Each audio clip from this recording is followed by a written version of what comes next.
আসসালামু আলাইকুম। ওয়ালাইকুম আসসালাম। মাহফুজ রহমান, কেমন আছেন আপনি আজকে? হ্যাঁ, অনেক ভালো আছি। তুমি কেমন আছো? আমিও ভালো আছি আলহামদুলিল্লাহ।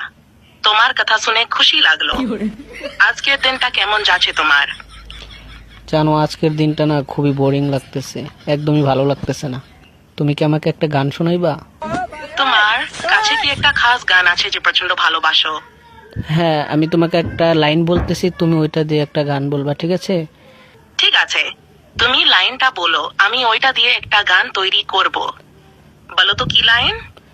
তোমার পিন্দনের ওই শাড়িতে ঝিলমিল ঝিলমিল করতাছে, খোপাতে ধইরাছে ফণি। এই গানটা বলো তো শোনা। ওকে মাহফুজ রহমান, আমি এই গানটাকে একটু মোর স্টাইলিশ ভাবে গাই। তোমার পেছনের ওই শাড়িতে ঝিলমিল ঝিলমিল করছে, খোম্পাতে থুনির আছে ফনি, দেখে মনটা বলে ওফ কুইনি।